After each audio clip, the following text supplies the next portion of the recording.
Boa noite, pessoal. Sejam todos bem-vindos. Vamos iniciar mais um estudo do nosso Quinta-feiras com Davi. Convido todos agora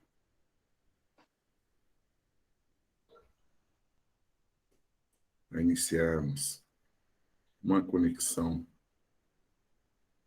com Jesus, com os nossos irmãos, anjos da guarda, nossos amigos espirituais.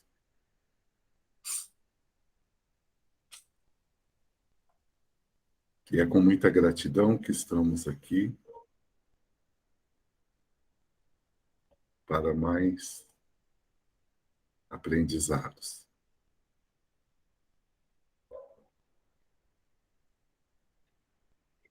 Que Jesus nos ilumine, nos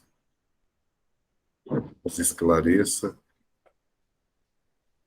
em nossas dúvidas, nos dê força em nossas necessidades.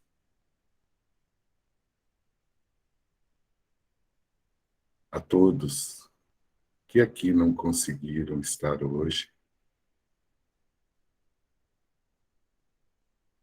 que tenham a paz e a luz do Cristo com cada um. Muito obrigado, Jesus. Que assim seja. Obrigado, Júnior. Obrigado a todos que estão conosco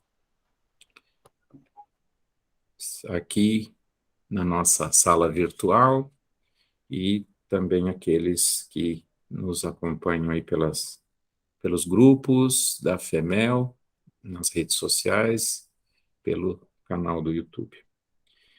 E nós, hoje, vamos fazer aqui uma conversa para a gente introduzir um assunto, mas eu gosto de primeiro, antes da gente começar a falar ou fazer algumas atividades muito específicas, a gente precisa contextualizar, né? E esse estudo que nós estamos iniciando hoje, ele considero muito importante. Espero que nós possamos dar assim um tom e das nossas conversas, das nossas conclusões à altura, que eu considero uma história, um capítulo dentro da doutrina espírita muito importante e muito pouco estudado e analisado. Nós precisamos contar essa história, ligeiramente, introduzir aqui contando essa história, que se dá juntamente com o início dos estudos da doutrina espírita, imediatamente posterior à publicação das obras, ou até concomitantemente com algumas obras, da estrutura da doutrina espírita. Kardec desencarnou em 1869, tendo lançado o Livro dos Espíritos, a primeira grande obra da literatura espírita, em 1857. Então, foi aí 12 anos do período em que se deu essas publicações. E, posteriormente ao desencarne de Kardec, em 1869, ainda algumas outras publicações, inclusive dirigidas por ele, que estavam inéditas, das quais uma boa parte, por exemplo, no livro Obras Póstumas, que é de 1890. Foi lançado, portanto, o livro Obras Póstumas, 20 para 21 anos após o desencarne de Kardec. Então, toda essa história da doutrina espírita se dá, do início da doutrina espírita, se dá na segunda metade do século XIX, portanto. E em 1874 foi publicado um livro na Espanha, na Catalunha, e é esse aqui, Roma e o Evangelho. E ele trata basicamente de doutrina espírita. E o compilador, Dom José Amigo Pellicer, um ex-padre, ou um padre, um bispo católico, que foi destituído não só das suas funções cléricas, mas também das suas outras funções, inclusive como cátedro, professor da Escola Normal de Lérida e da Universidade de Lérida, em função, não diria desse livro, mas em função desses estudos e de, como diria na época, assim, se bandear para o estudo e publicação de uma obra espírita. Padres. Mas isso é nós não vamos nos ater nessa questão, o fato de serem imediatamente anteriores, em boa parte desses estudos se darem, inclusive, nas instituições católicas, dentro da própria igreja, mas não é esse o nosso objetivo. O objetivo é o estudo das obras em si, das conclusões em si, mas a história de como isso se deu é muito importante. Por quê? Um ano antes, talvez, ou algo mais, não sei, não temos exato desde quando, um grupo de padres se reuniu para estudar as obras espíritas. Veja bem, estávamos aí há 15 anos, talvez 16 posteriormente, do lançamento da primeira obra espírita, o Livro dos Espíritos. Em 1874, quando foi publicado esse livro, já tínhamos toda a codificação. E provavelmente eles até ali já acompanhavam e estavam estudando todas as 5 obras do Pentateuco, exceto Obras Póstumas, que foi em seguida. Então foi muito próximo isso. Foi muito próximo. Então, Kardec desencarnou em 1869, 5 anos depois nós temos um livro, uma obra dessa envergadura, produzida por esses padres na Catalunha, que é uma região ao norte-oeste da Espanha, bem próximo da divisa ali, fazendo divisa ali com o sul da França, né? Então, a proximidade até facilitava essa questão da obtenção desse material. A gente não pode esquecer que em 1861, portanto, das obras, foi concomitante ali, um pouquinho, meses depois do lançamento do Livro dos Médiuns, a segunda obra, a primeira é o Livro dos Espíritos, o segundo Livro dos Médiuns, em 1861. Houve, justamente em Barcelona, capital da Catalunha, próxima da cidade de Lérida, onde estava sendo, onde se iniciou posteriormente esses estudos, aconteceu lá o chamado Auto de Fé de Barcelona, onde todo mundo que tinha obras espíritas e esse negócio, eles eram destituídos, eram excomungados, essas obras eram juntadas em praça pública e queimadas numa fogueira, porque eram obras de satanismo, não sei o quê, assim que era tratada a doutrina espírita. Só que o Auto de Fé de Barcelona, ao invés das pessoas se movimentarem contra a doutrina espírita, todo mundo queria saber que livro é esse que está todo mundo queimando e não quer deixar ninguém ler, né? Então, tem coisa seguinte que a gente é acostumado com isso, a gente já sabe, aquilo que é proibido, ele atiça a curiosidade das pessoas, né? E, obviamente, talvez dali até esses clérigos de lá de Lérida devem ter ficado com alguns daqueles exemplares apreendidos ali. Não, mas vamos estudar isso. Segundo as palavras aqui, eu até passei para vocês ali, né, que a gente vê aqui nas próprias obras, ele diz, Dom José, eu já estou íntimo, né? É chamado de Amigoi Pellicer, né? Seria o sobrenome dele. Então, ele disse que o objetivo inicial era buscar, não é simplesmente condenar e dizer assim, isso é coisa do demônio e acabou. Não, era comprovar que aquilo eram fraudes, que aquilo eram atos assim que eram contraditórios, que eram mistificações, que eram, sabe, charlatanismo. O objetivo inicial era assim, achavam isso, obviamente, porque é isso que o comando da igreja oficial dizia. Só que eles começaram a avaliar isso. Então, tem os trechos muito interessantes, né, produzidos pelo próprio Dom José aqui, que foi o compilador dessas obras, que surgiram desse grupo lá, dizendo o seguinte, né, isso está na introdução do livro, onde ele diz que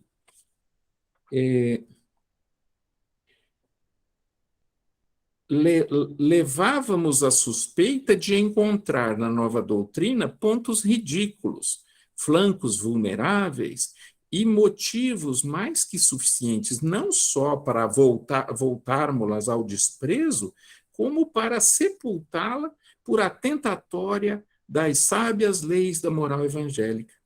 Caso em que estávamos de antemão resolvidos a dissolver as nossas reuniões, volvendo cada um de nós para o seu estado anterior.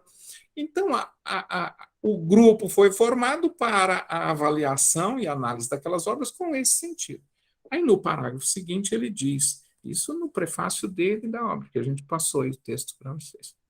Força, porém, confessar que redondamente falsa era aquela suposição e que infundada e ilegítima era ela.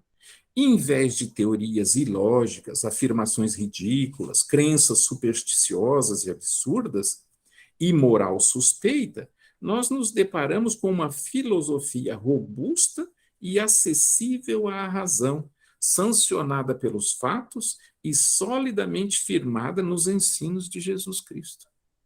Movidos por uma força superior irresistível, demos em setembro aí seria de 1873, movidos por uma força, como é que, peraí, um pouquinho, em setembro, movidos por essa força superior, demos um caráter mais formal às reuniões, estabelecendo, em razão dos estudos feitos e das ideias aceitas, o círculo cristiano espiritista, já então decididos a darmos oportunamente ao público o fruto de nossos trabalhos. Então, olha só. E consta de outros comentários que aí passaram a convidar não só clérigos, mas também não só religiosos, pessoas que tinham cargos dentro da igreja, padre, bispo, sei lá, mas também filósofos da Universidade de Lérida e cientistas e alguns ali. Então, mas ficou um círculo restrito de aproximadamente 40 pessoas que participavam desse círculo de estudos cristiano-espiritista. Olha só. Bom, desse círculo, desse grupo de estudos feito lá em Lérida, nessa época, surgiu a revista, uma revista, ela teve várias, às vezes mensal, às vezes quinzenal, publicando isso, a partir dessa convicção de dar ao público tudo o que eles estavam fazendo e as conclusões que tiravam disso. Que durou aproximadamente 15 anos de publicações. Na realidade, mesmo depois que ela foi encerrado ali os trabalhos de reunião, tinham coisas inéditas que continuaram sendo publicadas por algum tempo. Por isso que deu ali em 15 anos de publicação dessa revista, chamada El Buen Sentido, que é o bom senso, e essas duas obras, né, que ganharam, a gente conhece essas duas, pode ter algumas outras coisas que a gente não tem conhecimento, tá? Que ganharam, que foram trazidas para o Brasil, traduzidos e publicados pela Federação Espírita Brasileira. Então, nós não estamos falando de obras que são alheias à doutrina espírita, certo? Então, foi traduzidos pelos tradutores, né? Não cita aqui, por exemplo, um tradutor, igual tem lá nas versões do Evangelho segundo o Espiritismo, Guilherme Ribeiro, tá? Aqui não tem, mas tem uma nota do tradutor que é falando em nome da Federação Espírita Brasileira, nessa obra aqui. Em outras versões aí, depois, uma digitalizada que tem aí de um grupo espírita, não tem essa nota do tradutor nesse livro. Então, o que nós, primeiramente, desse resumo da história, podemos já dizer? É importante, então, eles têm muita coisa que falam a respeito da questão da igreja, comparando-se às suas convicções anteriores, que eram sacerdotais, assim, mas eles eram baseadas na teoria da igreja, dos cultos, como é que se chama, dos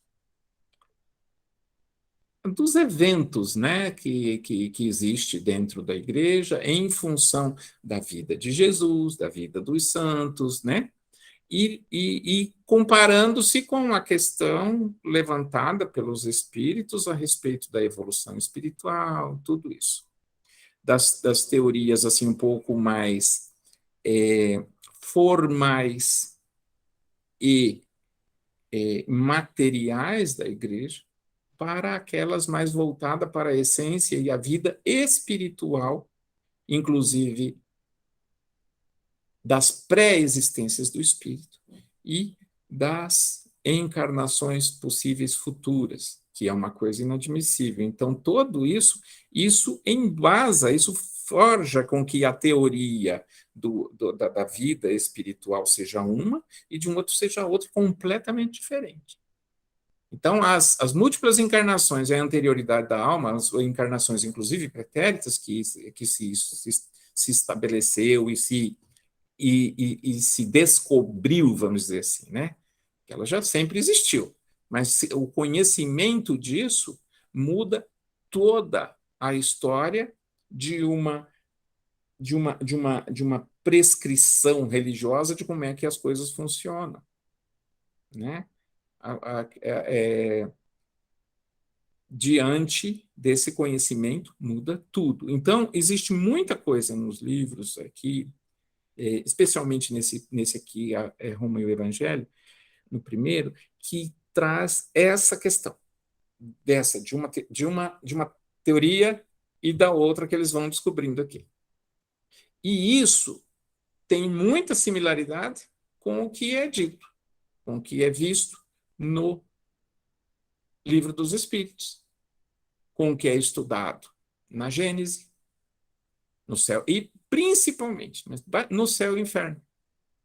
Porque o que muda com essa história da gente ser fruto de nós mesmos, os nossos problemas, ou ser uma vontade de um mistério de Deus?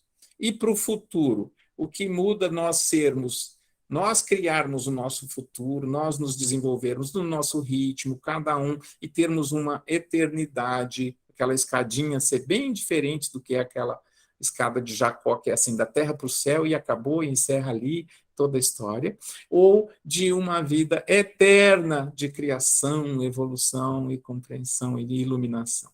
Então, isso muda tudo, né? Então, mas tem um lado que é muito importante que nós possamos trazer para a gente avaliar, para a gente estudar, para a gente aprender, que são as comunicações recebidas por esse grupo. É uma coisa absurda no bom sentido, absurda para quem gosta de estudar, para quem gosta de avaliar, sabe? Então, por quê? Porque parece-me, a mim, eu vou colocar isso numa coisa que os espíritos que trouxeram essas comunicações justamente para aquele meio, tratam-na como um complemento ou como uma etapa para um grupo um pouco diferente do que está lá explicitamente as comunicações, por exemplo, no Evangelho segundo o Espiritismo, né? Ou algumas informações um pouco diferentes do que está, ou, porém coincidentes com o que está na Gênese e no Céu e no Inferno, que são duas obras necessárias em primeiro grau para se estudar, para se compreender. Não que ela seja necessária para todo espírito, não, espírita hoje. Não, pode ficar lá, pode ser para daqui 200 anos, 500 anos, não tem problema. Né? Tem gente que precisa hoje da compreensão pelo coração, né? Do ensinamento de Jesus, de compreender o que Jesus quis dizer. Tudo bem. Mas tem gente que tá, olha, eu posso dividir meu tempo, eu posso ir lá e fazer como nós fizemos há alguns anos atrás, né, Júnior? Vamos estudar essa Gênese aqui, vamos ficar 2 anos estudando esse livro? Vamos. Um dia por semana, vamos nos reunir, vamos estudar. Não tem problema. E fizemos com a Gênese, com o Céu e o Inferno. Então, por isso que aí eu vou ler. Eu já tinha lido, até trouxe na época algumas coisas desse livro para o grupo. O Júnior deve estar lembrado. Mas é uma coisa que me intriga um pouco, porque você procura nos grupos, né? Não existe nada a respeito disso aqui, das pessoas que leram, que, sabe assim, de que conclusões tiram a respeito disso. Então, de repente, nós vamos ter a ousadia de fazer isso aqui, que eu acho muito importante. Tá? Então, essa história é muito importante para a história da doutrina espírita. Ela é muito importante para nossa compreensão e como nós vamos tratar isso. Considerando que isso aconteceu, eu sempre gosto de pontuar isso. Nós temos que ver essa perspectiva histórica. Considerando que isso se deu no final do século XIX, em uma Europa insular, ou sulista ali, né? Itália, Espanha, França, Portugal, os países mediterrâneos, absolutamente católicos. Ou seja, a Igreja Católica era o poder de Deus. E o rei, rainha, seja quem fosse, era poder humano. Permitido por Deus, você vai, foi Deus que te colocou, foi. Só que é o seguinte, a Igreja Católica, a Igreja Romana, estava acima, como esteve no Brasil durante muito tempo, acima das instituições, no governo da sociedade. Não estou falando estar acima espiritualmente. Espiritualmente é claro para nós. Jesus é o Senhor do mundo. Cristo, nosso Senhor, é o nosso Senhor. Né? Não estou falando no aspecto da minha consciência espiritual com Deus, não estou falando disso. Estou falando da vida em sociedade. Né? Então, era uma situação muito difícil, tanto é que eles foram expulsos, né? Eu até comentei ali, tem um registro aqui de que a esposa, inclusive, tem esse dom. Você é que ele se casou, né? Uma das coisas que ele fez, foi expulso da igreja, depois... E no final aqui da história deles, a esposa dele foi impedida de ser sepultada nos cemitérios em Lérida, porque era tudo cemitério católico. Não, aqui é nosso. Aqui não. Excomungado não pode ser depositado aqui, por exemplo. Sabe assim? Então, moralmente, isso é né, foi uma coisa muito. Mas eu queria pedir algumas coisas para vocês depois. Mas eu quero deixar agora ali para alguns comentários. O que vocês acham disso? Então, enfim, vamos. Tem uma série, só vou dar um. No meio desse, tem uma série de comunicações de João. O espírito que se diz João. Eu, João. Ele coloca assim, eu, vírgula, João, que acredita-se, e eles acreditaram também, mas eles preferiram deixar ali assim para que se trata de São João Evangelista. por muitos motivos. Mas isso é indiferente. O que vai importar é o conteúdo. Tá? Falando a respeito de quê? Da história do espírito humano na Terra, desde lá das cavernas. Olha só. E aí? Júnior? É, esses dias eu estava vendo um vídeo no YouTube e tal, no YouTube bateu um vídeo, uma sugestão de vídeo Uhum, de uma igreja evangélica que estava fazendo estudos das religiões, do judaísmo, do catolicismo, né? E estava lá na sequência de vídeos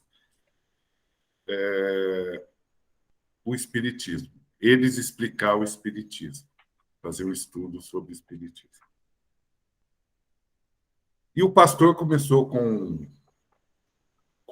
a história, né, do espiritismo, enfocando, é claro, a, as, as dúvidas, a parte histórica, né? Até mesmo Kardec começou duvidando, né? uhum, Como as chacotas, uhum, enfim. E ele começou fazendo uma explicação dessa forma, depois ele adentrou nas bases da doutrina espírita. E ele fez um estudo meio aprofundado ali, e ele começou a colocar a sequência, a pré-existência da alma, explicou. Eu vi que ele explicou de uma forma tão lógica. Eu acho que ele foi intuído naqueles comentários, porque difere da maneira que ele estava fazendo, da parte histórica, né? da No início. introdução. É isso. Entendi. Quando ele concatenou as ideias, quando ele terminou, ele deu uma parada assim, parece que ele Voltou. voltou e deu uma olhada para o pessoal, aí ele falou assim: gente, não é a minha opinião. Mas estava tão lógico aquelas ideias, assim, tão bacana, né? Ele falou, gente, não é a minha opinião é eles que pensam assim, e ele ficou tão lógica a ideia, que me lembrei dessa história aqui, com essa introdução desse comentário, coisas da espiritualidade. Eu Isso. acredito que ali saiu, várias pessoas foram buscar o que é realmente aquilo ali, né? Porque a lógica está Sim, 100%. é isso aí. Everton, pode falar. Bom, quando eu li o texto, né, que você mandou, eu lembrei na hora da questão 798 do Livro dos Espíritos, influência do Espiritismo sobre o progresso. Depois, quem tiver uma curiosidade, dá uma lida, porque casa perfeitamente com o texto que você mandou, né? Em que o Allan Kardec ele faz uma pergunta. Eu vou ler alguns trechinhos aqui, mas é um pouco mais extenso. 798, né, o Kardec pergunta para o Espírito de Verdade, né? O Espiritismo tornar-se-á uma crença popular ou ficará circunscrito a algumas pessoas? Aí a resposta, né, dos Espíritos, certamente ele se tornará uma crença popular e marcará uma nova era na história da humanidade, porque está na natureza. O Sim, Espiritismo está na natureza. E é chegado o tempo em que deve tomar lugar entre os conhecimentos humanos, entretanto, terá grandes lutas a sustentar, mais ainda contra o interesse que contra a convicção, né? Porque as pessoas brigam muito por conta dos interesses próprios, né?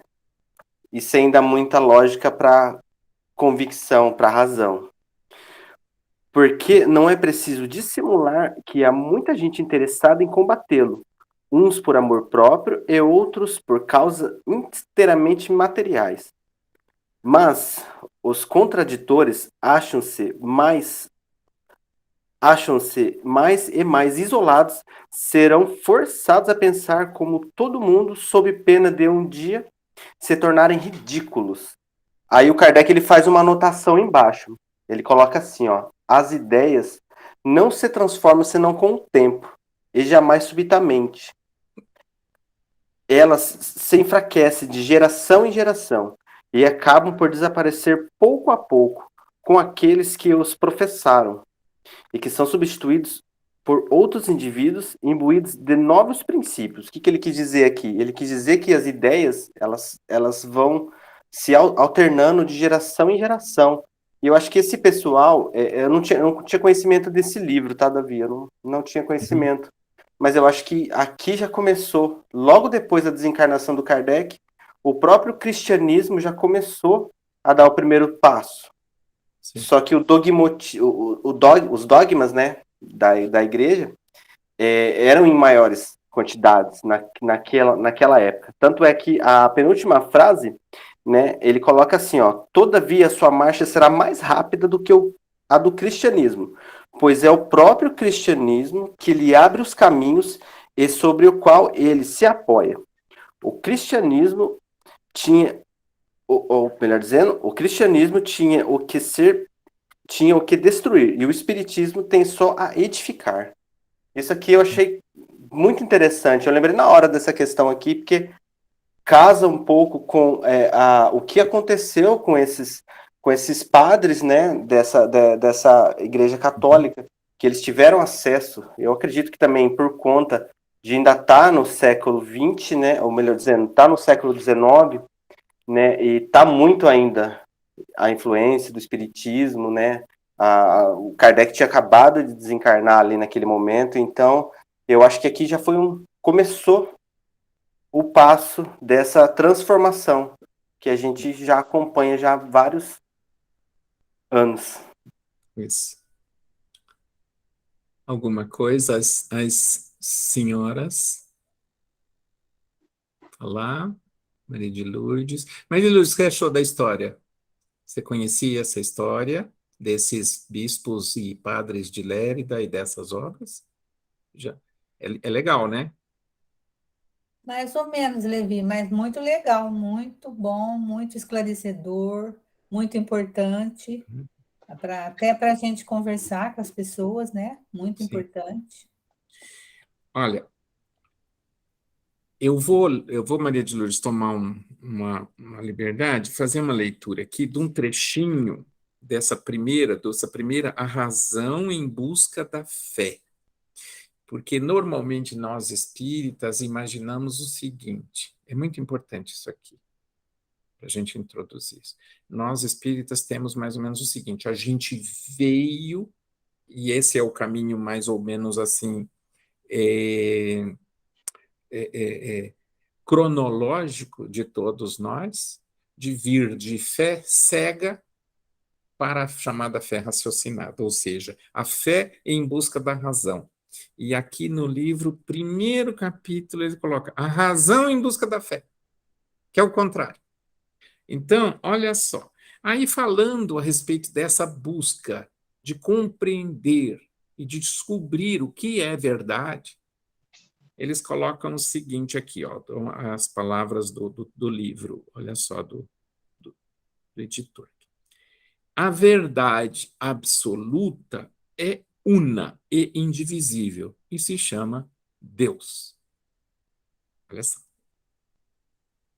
Todas as manifestações verdadeiras procedem do mesmo foco, o mesmo centro que é a divina substância criadora. Né? Quem busca a verdade, busca a Deus. Aí ele diz: a ciência e a religião são manifestações da verdade absoluta, emanam de Deus e volvem a Deus. A religião é a ciência e a ciência é a religião. são, permite-nos a expressão, o fio condutor que comunica a criatura ao Criador. A ciência que não conduz a Deus é falsa, e a religião que não marcha com a ciência não é a verdadeira, não é verdadeira.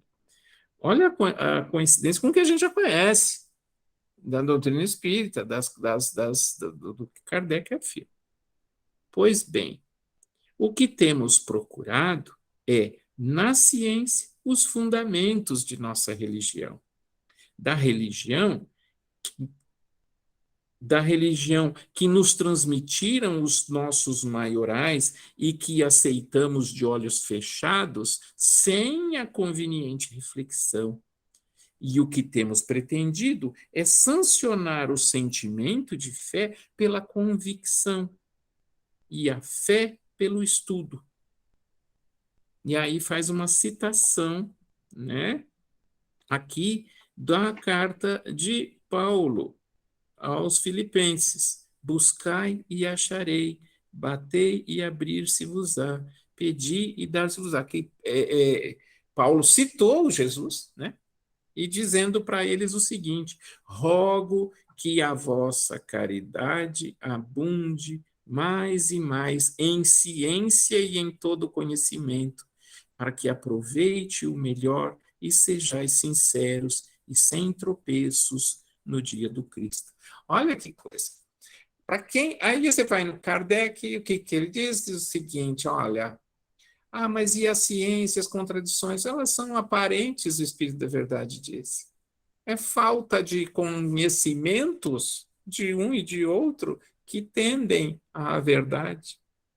Aí Kardec nos diz: se a sua convicção espírita for desmentida pela ciência, mude sua convicção e siga com a ciência. Porque a verdade é una. Ela é Deus, né? Então, ninguém de nós tem a verdade. Nós temos verdades, fragmentos, fragmentárias, oriundas do divino, que é o que é. Eu costumo dizer o seguinte: a verdade é o que é. Nós vemos parcialmente focos, luminosidades do que realmente é. Alguns, aqueles que procuram mais a verdade, conhecer-se, como dizia o oráculo de Delfos, né? Que aquilo incomodava Sócrates. Muitos citam Sócrates como o autor da frase conhece-te a ti mesmo, mas não é. Estava lá escrito no oráculo e ele ia lá e ficava olhando aquilo e ficava pensando naquela frase dias. Então, e repetia isso e ia à busca de conhecer-se. Então, não é só conhecermos a nós mesmos, conhecer o outro, o próximo, o porquê estamos juntos, a convivência, esse próprio ambiente físico, psíquico, espiritual que nos envolve, que provém de uma única fonte, que é Deus. Né? A gente chama de Deus, pode chamar como quiser, né? Que é essa... Ô, Davi, Diga-me. e as outras religiões têm muita dificuldade nisso, né? Na ciência. Eles, tipo, tiram a ciência fora total. Mas daí, da onde que eu nasci, de onde eu... Não vai atrás da ciência. Deus é Deus. Sim. Essa dificuldade deles, e a ciência tá tão clara, tão nítida, né? Mas eles têm essa deficiência, né? Sim. Eu, quando me batizei na católica, eu tava grávida da Ana, sabe? A minha mãe nunca quis batizar a gente, né, Everton? A mãe sempre falou: vocês seguem o caminho de vocês. Isso eu acho muito bonito na minha mãe. E vou fazer isso com a minha filha, né? Muitos pais deveriam fazer isso. E quando eu me batizei na católica, nossa, eu tinha já várias coisas dentro de mim. E eles queriam tirar tudo de dentro de mim, sabe? Principalmente as freiras.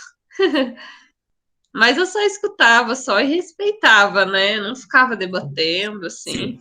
Tá. Mas eu tinha aquilo dentro de mim, eu tinha aquela coisa já, sabe? Uhum. Então, olha só, tem uma outra coisa sobre essa questão, né, de religião, que é muito importante, tá? A gente vai passar uns minutinhos aqui desse horário, para o pessoal que está acostumado, mas que a gente começou mais tarde, tá? Não se preocupem não, a gente está controlando. Seguinte, essa discussão a respeito da religião, ou do rótulo, né? Então, a gente pode falar assim, das religiões, não da religião, no sentido de religiosidade, mas esse lado, as aparentes, as divergências ou as diferenças, elas não devem ser o foco do estudo, do nosso estudo, tá? Então, nós podemos ler tudo o que eles escreveram a respeito, porque eu já li o que eles escreveram, mas uma parte há um bom tempo. Mas, assim, eles próprios dizem do respeito a todas as pessoas, e é justamente por amor e por respeito que a descoberta de uma coisa que está errada, ela tem que ser colocada. Então, nós temos que ser movidos pelo mesmo princípio, sempre. As diferenças e as divergências de opinião não penalizam ou não condenam nenhum indivíduo, senão uma ideia falsa ou um procedimento equivocado. Tá? E aí eu me lembro de Santo Agostinho, né? Quando ele sempre, eu sempre cito isso, que eu acho muito bonito em Santo Agostinho, isso ele era ainda encarnado, bispo de Argel, a Igreja Católica que nós estamos falando. E ele dizia, tem que salvar o pecador, amar e salvar o pecador, e condenar o pecado.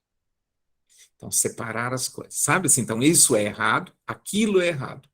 A pessoa, o indivíduo, quantos que foram lá, pessoas lá, daqueles padres lá, o santo padre lá da Inquisição, que queimava a pessoa na fogueira porque era aqueles lá que queimaram Joana d'Arc, João Rus e tantos outros, e hoje são espíritos que estão muito na nossa frente já.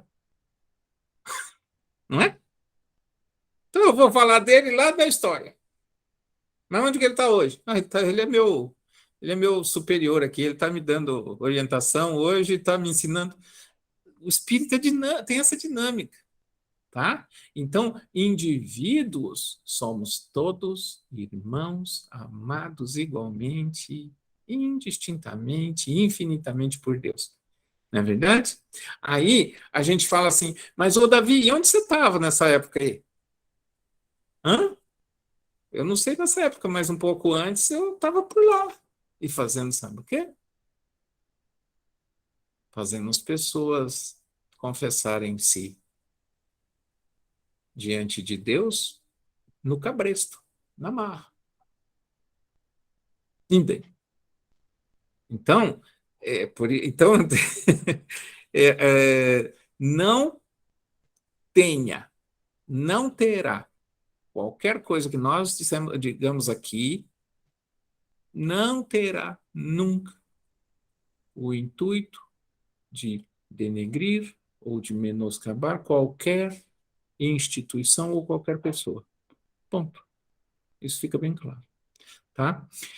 Mas deixa eu dizer uma coisa a respeito disso que a Alice falou, que é muito importante.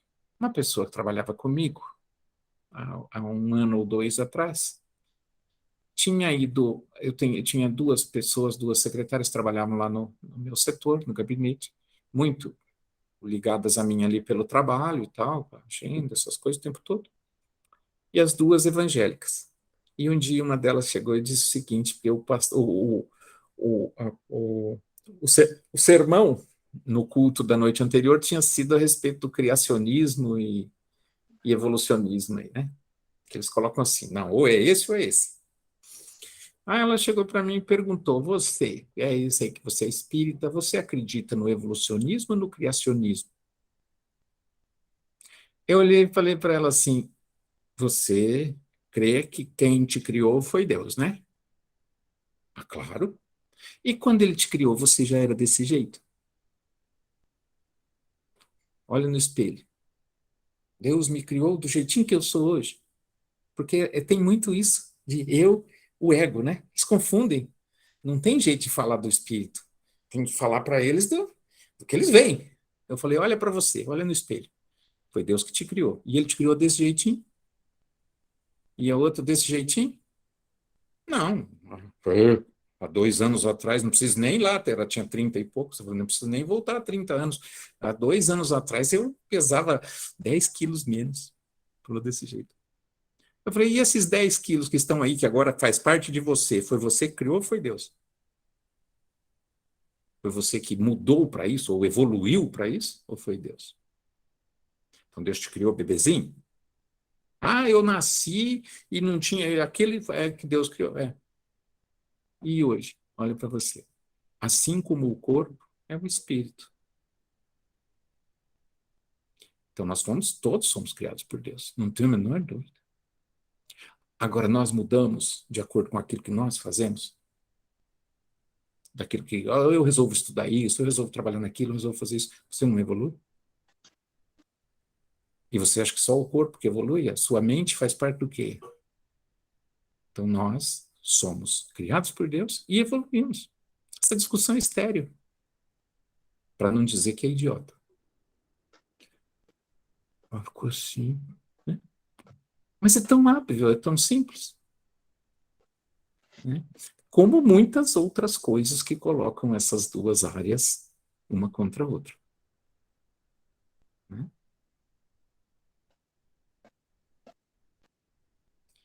É isso? Então, estamos combinados? Então, as obras estão aí, tem essa introdução da Federação Espírita que tem aqui na obra impressa que não tinha naquele PDF, quem quiser pegar e dar uma olhada, são 2 páginas. No demais, pode pegar aquele PDF que o Júnior colocou, né? Obrigado, Júnior, pela colaboração, tá? Primeiro, gente, vamos focar no Roma e o Evangelho, tá?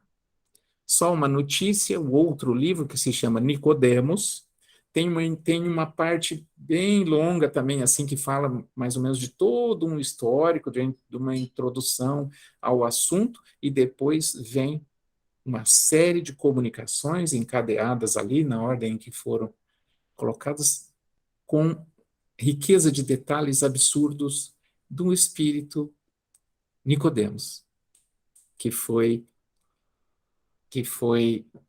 chamado a atenção por Jesus a respeito da reencarnação, lá no Evangelho.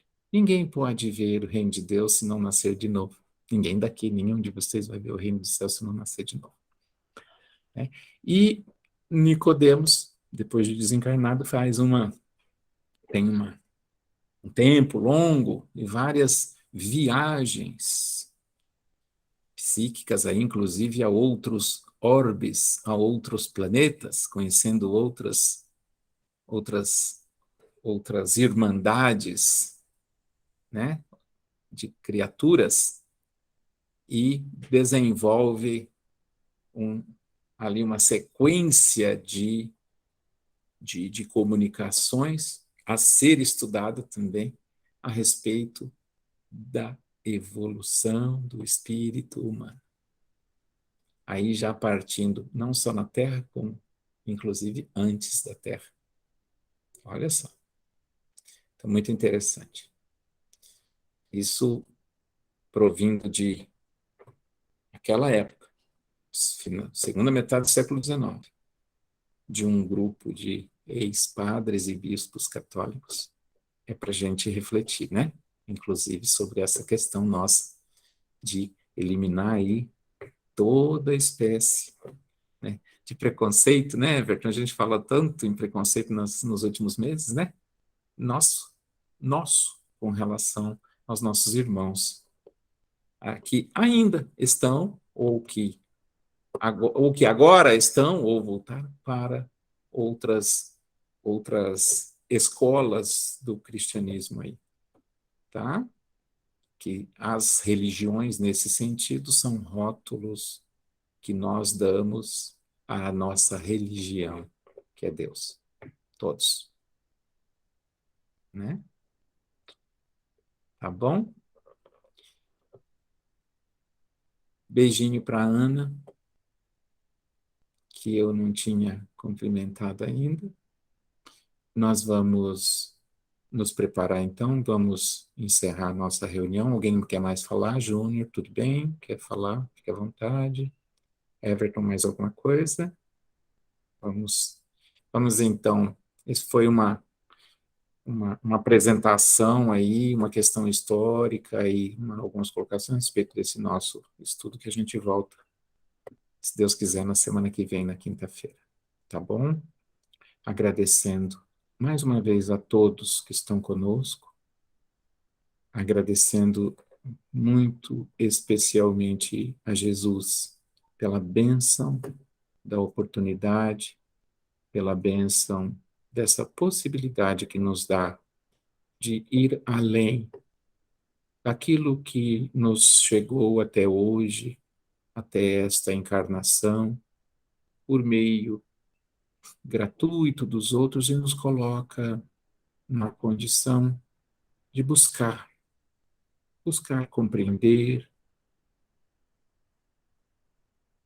porque somos muito teimosos, mas principalmente de nos permitir não duvidar, não ter nenhuma sombra de dúvida, nenhum resquício. Às vezes exageramos até e dizemos que vamos além da fé para o saber. Eu sei de algumas coisas. Não sabemos da verdade completa, mas sabemos de tantas verdades tão importantes. Sabemos do amor, criador, mantenedor, equilibrador de Deus sobre todo o universo e sobre todas as criaturas, que está em nós e está conosco em todos os momentos, em todas as oportunidades, em todos os lugares, está nas nossas entranhas e está no nosso pensamento, está no nosso sentimento, está balizando, inclusive quando temos dúvidas sobre os nossos procederes, sobre o nosso pensar, sobre nós estamos em Deus. E é necessário que, às vezes, titubeemos, que nós busquemos apoio para aprendermos a compartilhar, aprendamos a doar e aprendamos a receber com gratidão e doar de cada um, de nós mesmos, doar-se de si, cada um, com absoluta despretensão, com absoluto amor, simplesmente, em tudo que fazemos. Numa palavra, num gesto, num abraço, num sorriso, num pensar, transmitindo amor, carinho, gratidão, paz. Obrigado, Senhor. Que esse seu amor criador, pacificador, nos envolva a todos e nos auxilie em cada momento, onde estivermos, sermos aprendizes, auxiliares da pacificação do coração humano. Muito obrigado, Jesus. Paz e luz no coração de todos. Obrigado.